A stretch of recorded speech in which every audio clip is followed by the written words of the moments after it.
Bonjour, bonsoir. Dans le dernier épisode, on a parlé émotions, notamment celles désagréables. On a appris à les accueillir et décoder leurs messages. Aujourd'hui, on va explorer une dimension plus sombre, à savoir le risque qu'on prend à ne pas écouter ses émotions, voire les étouffer. Le corps est un espace d'expression où l'émotion peut nous alerter sur un déséquilibre ou une situation malsaine pour nous ou pour l'autre. Quand elle n'est pas écoutée, elle revient de plus en plus forte jusqu'à ce qu'elle soit entendue, écoutée, allant d'une charge émotionnelle importante à la maladie, d'une simple émotion qu'on n'accueille pas, qu'on n'honore pas, on ouvre la porte à une maladie qui sera écoutée, qu'on le veuille ou non.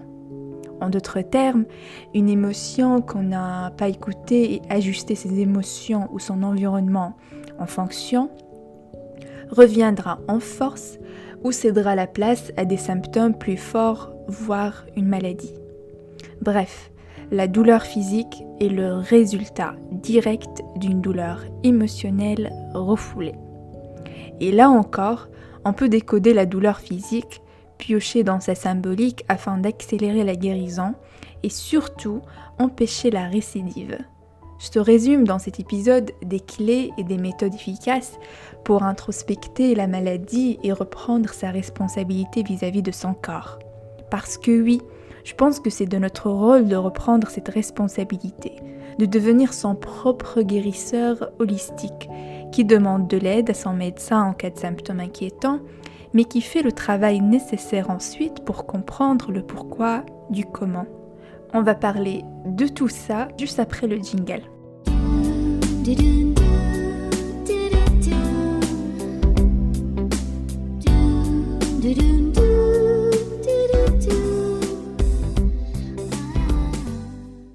Je commence par un petit disclaimer. Je ne suis pas médecin. Toute maladie doit être accompagnée par un professionnel de santé. Mon message dans cet épisode serait donc de se réapproprier son corps. Apprendre à l'écouter pour le mieux soigner, voire l'épargner la maladie. Mais en aucun cas, j'incite les gens à ne pas se soigner auprès des services spécialisés en cas de souffrance physique ou autre. Avertissement fait, passons maintenant à ma réflexion et mon inspiration. Ma réflexion puise son inspiration dans 3 lectures. La clé de votre énergie de Natacha Calestrémé, Dis-moi où t'as mal, je te dirai pourquoi de Michel Oudoul et Le grand dictionnaire des malaises et maladies de Jacques Martel. Depuis quelques années, on a commencé à prendre conscience d'une corrélation signifiante entre les symptômes et les blocages émotionnels. Et on peut conclure que les maladies sont des alertes poussées pour nous faire comprendre un déséquilibre intérieur dont le déclencheur peut être à la fois interne ou externe. Hippocrate, le père de la médecine, disait « Si quelqu'un désire la santé, il faut d'abord lui demander s'il est prêt à supprimer les causes de sa maladie. Alors seulement il est possible de l'aider. » J'ai concocté une méthode pour analyser ces mots selon sa symbolique, son endroit, son déclencheur. Cette méthode consiste à se poser 5 questions. Quel organe me fait mal? Quel côté? Quand cette douleur a commencé? Qu'est-ce qui s'est passé juste avant? Qu'est-ce que cet organe symbolise?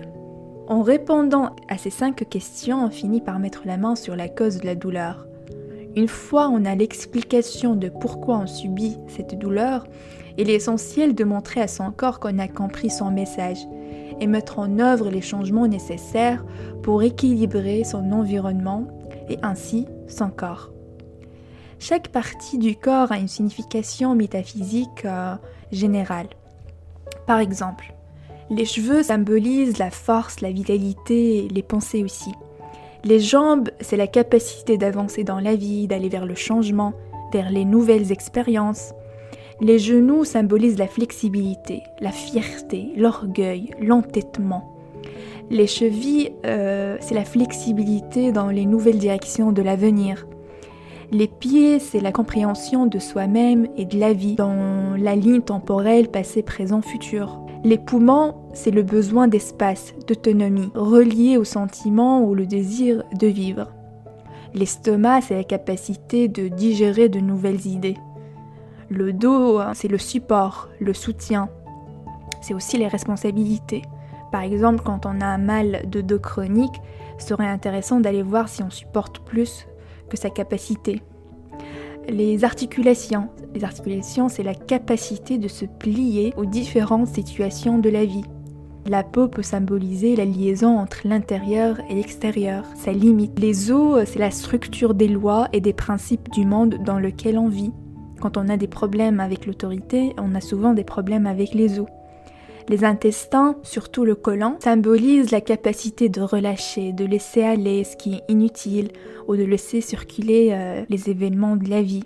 Quant au côté droit ou gauche, ça a une valeur symbolique également, dans le sens où la gauche symbolise la mère, la figure maternelle, le féminin. Inversement, la droite symbolise le père, la figure paternelle, le masculin.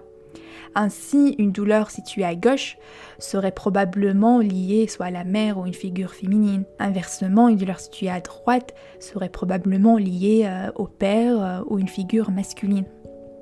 Pour plus d'informations sur la question concernant la symbolique des organes, des mots AUX et leur endroit, je te laisse aller voir le lien en dessous pour télécharger un document qui contient la symbolique des mots et qui contient également une liste de lecture des ressources pour se renseigner sur n'importe quelle maladie et un rappel également de la méthode dont j'ai parlé tout à l'heure.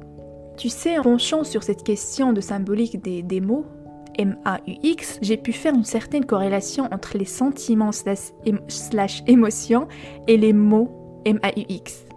J'ai trouvé que, par exemple, la colère, la culpabilité, le conflit, la frustration, la rigidité, l'insécurité revenaient régulièrement. C'est pour cela que je vais t'en dire un petit peu plus pour les mieux cerner et leur prêter l'attention nécessaire. Commençons par la culpabilité. La culpabilité est le sentiment causé par la transgression d'une norme morale. Et on sait très bien que la morale est relative. Ce qui est bon pour moi peut être vu mal pour d'autres. Inversement. C'est pour ça qu'il faut se rappeler qu'on est sa propre autorité. Et cette autorité doit être juste, non écrasante. La culpabilité est utile si et seulement si, je répète, si et seulement si, je sais que je fais du mal à autrui. Autrement, je suis responsable de ce que je dis, de ce que je fais, mais non coupable. Le danger de la culpabilité, c'est qu'on peut s'attirer des punitions. Autrement dit, se te punir.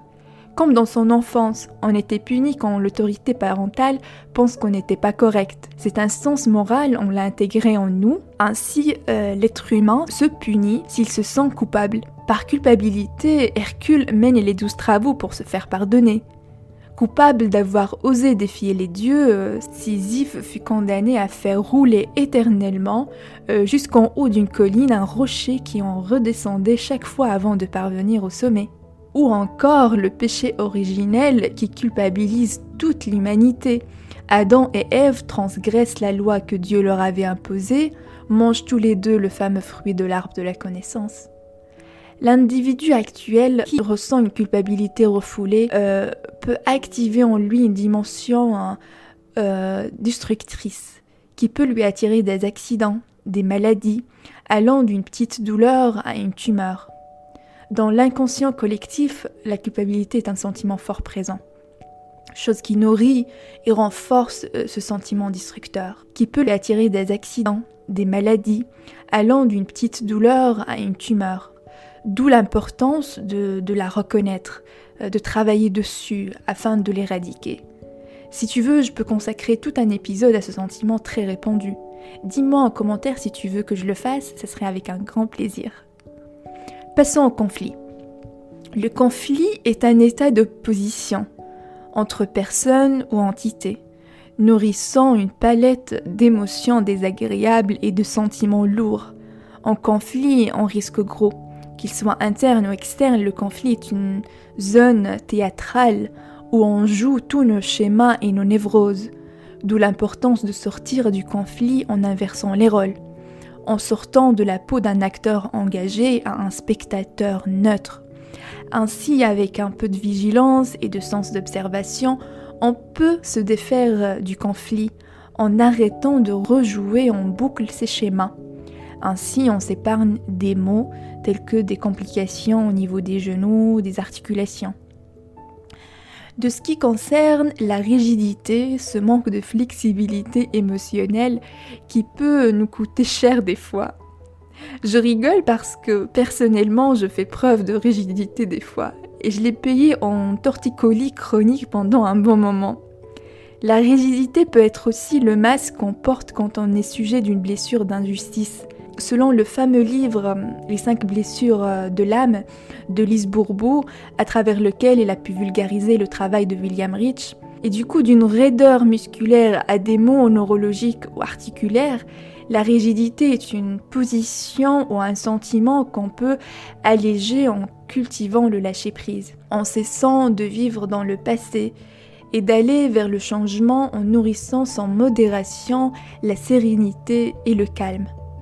Laisser aussi progressivement transparaître sa sensibilité avec des gens de confiance.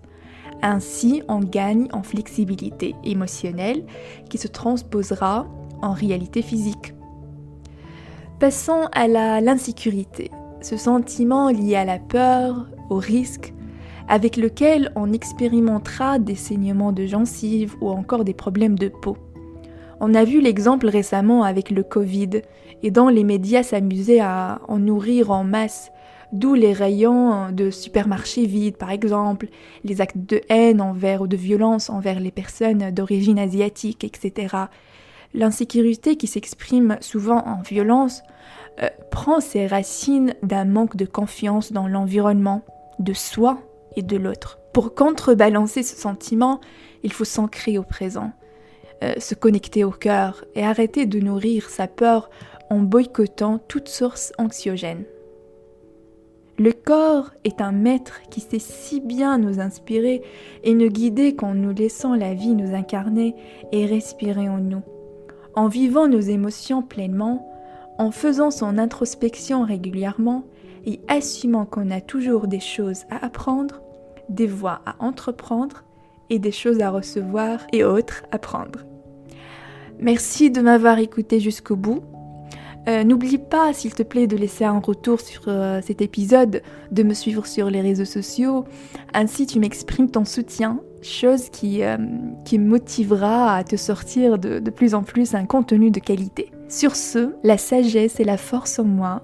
Salut et honore la force et la sagesse.